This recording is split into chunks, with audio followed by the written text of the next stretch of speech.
aí, meu amorzinho do Tendência, aula de Biologia com a Prof. Ana Lia para o 2º ano e o conteúdo Classe dos Répteis, aula 2. Meus amores, a gente está aqui na classe dos répteis ou classe reptília. No primeiro vídeo a gente falou características gerais desse grupo e agora a gente vai estudar as ordens. Lembra que é reino, animalia.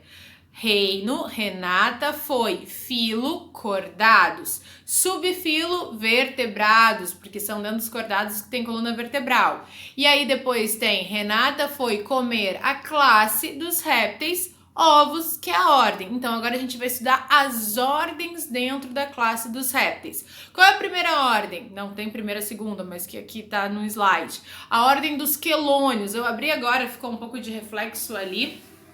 Tá, mas tá aí com um videozinho com as imagens do slide, tu pode acompanhar um pouquinho melhor.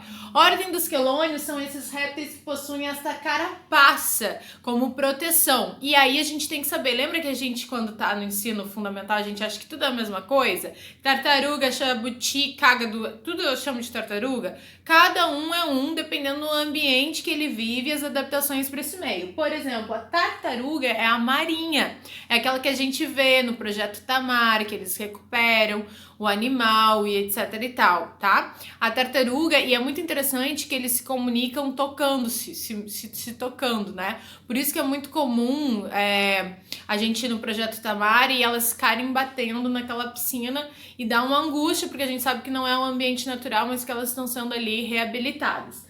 As tartarugas, tem várias espécies de tartarugas marinhas, tá? Sempre tartaruga marinha. E elas não conseguem, diferente do que a gente imagina dos outros quelônios, colocar o seu pescoço, sua cabeça para o interior do casco.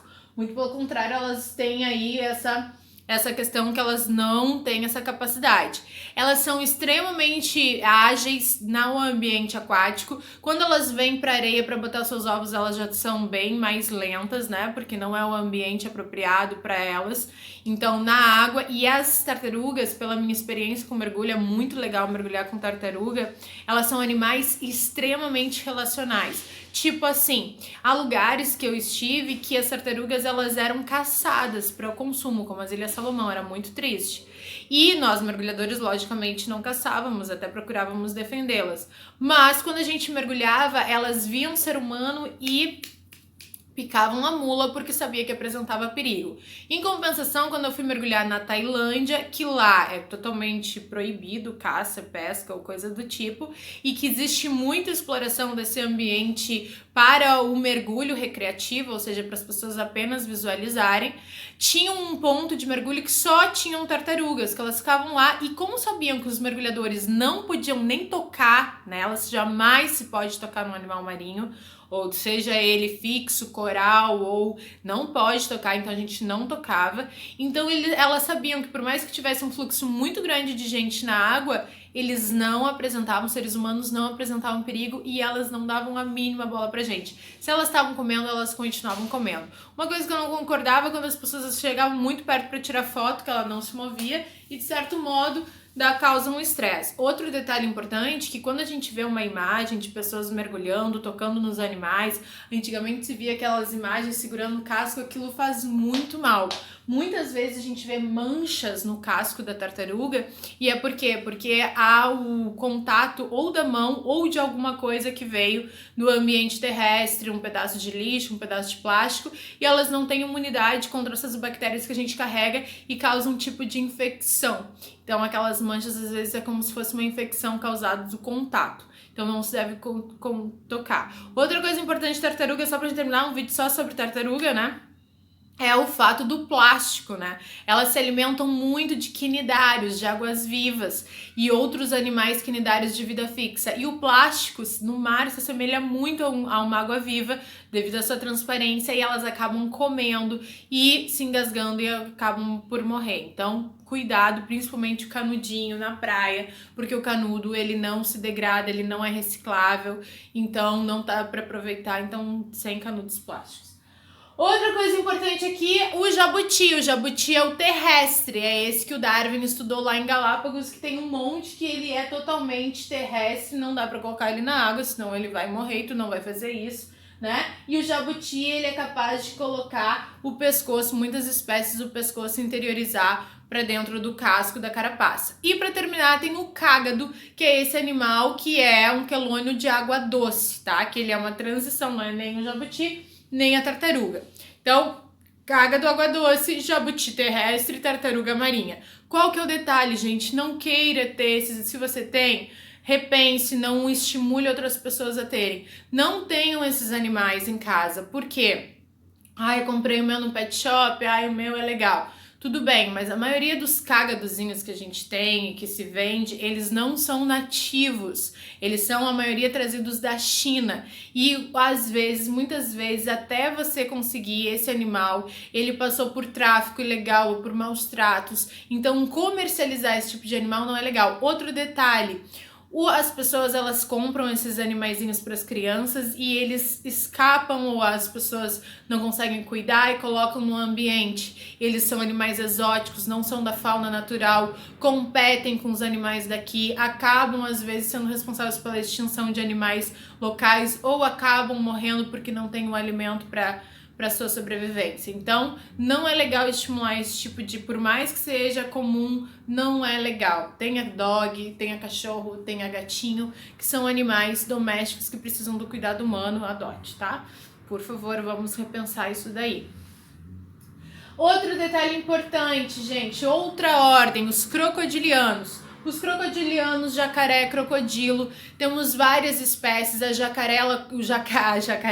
jacaré costuma ser aqui da fauna brasileira. O crocodilo é encontrado na América do Norte e espalhado pela Austrália, pela África e outros pontos. O jacaré, ele tem um porte bem menor do que o crocodilo, e uma das principais diferenças que o jacaré, quando se fecha a boca, todos os dentes são interiorizados, não se enxerga. E o crocodilo, ao fechar a boca, fica visível os dentes. O crocodilo é maior e ele é muito agressivo. Tinha um professor meu de paleontologia que sempre dizia que o crocodilo era um fóssil vivo, que ele, por um acidente, não teria morrido lá junto com os dinossauros, mas por ele ser um pouco menor, ele resistiu, mas ele é um animal bastante primitivo que lembra essas características dos dinossauros. Eu mostraria aqui para vocês um videozinho que eu tenho de um crocodilo num lugar da Austrália que eu visitei, que não era vida livre, só que nas Ilhas Salomão eu descobri que o maior perigo era mergulhar e encontrar um crocodilo. Até então eu não sabia que existiam crocodilos marinhos. E sim, existem crocodilos marinhos na Oceania, eles são muito agressivos, é um risco para o mergulho, porque eles realmente atacam, e eu fico indignada quando aparecem essas reportagens das pessoas no Pantanal, mergulhando com os jacarés e tentando fazer contato e carinho. Nunca aconteceu um acidente até acontecer, tá? Porque eles são animais de extrema agressividade porque estão no ambiente natural deles, ok? Então existem crocodilos marinhos, mas a maioria dos nossos crocodilianos dessa ordem são os jacarés. Eles são de água doce, inclusive no mangue de Florianópolis tem muito jacaré, tá? Tem os jacarés deveria ter muito mais, eles estão cada vez mais extintos, mas é muito comum encontrar aí os jacarés dando um passeio. Ali no Goitadinho tem um jacaré na frente do Iguatemi, né, que vive naquele esgoto que antes era mangue e habitat natural dele, e muitas vezes em algumas praias que tem conexão com mangue, ok? Eles têm que ser preservados, os jacarés crocodilianos. E aí, gente, tem uma divisãozinha que não tá aqui, tá? Eu passei direto. Tem uma outra ordem que se chama Esquamata, S-Q-U-A-M-A-T-A, Esquamata. Escrever aqui, né? Mais fácil. Ou escamados, em alguns lugares aportuguesando, Esquamata. Dentro dessa ordem Esquamata existe a divisão Lacertílios ou sáureos e ofídeos. Alguns lugares aparece que ofídeos e lacertílios são ordens, mas não, eles estão dentro da ordem Esquamata. A ordem Esquamata ou escamados, e dentro tem essa divisão lacertílios e ofídeos.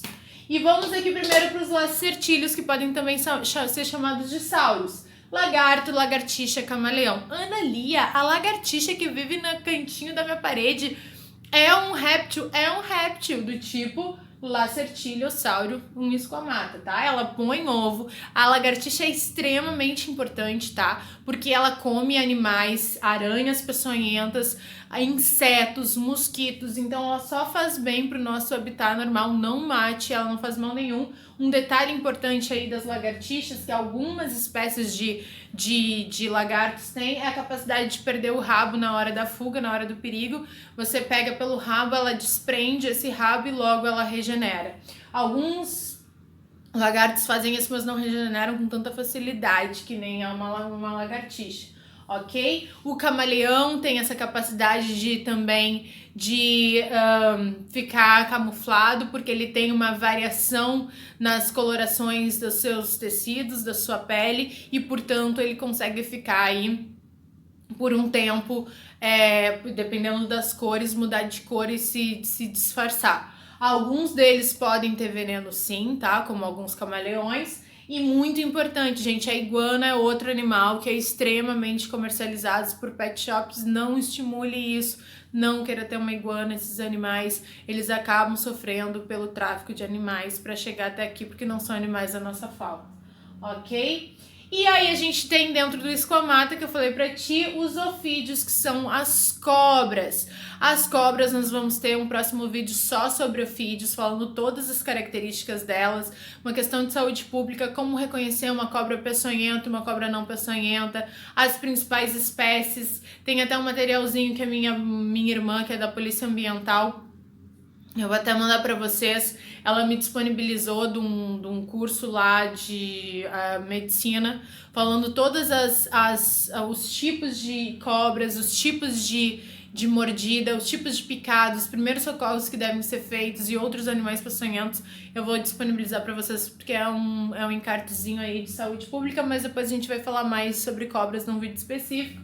E uma última ordem, que são os rincocéfalos. Tem esse único representante que é a tuatara, que é um animal que está praticamente em extinção, né? Tanto é que essa fotinha aí, ela é basicamente muito antigo e ele tá aí por uma questão evolutiva, porque ele é muito parecido com o esquamata, mas ele tem ali uma origem diferente, então ele é da ordem dos rincocéfalos.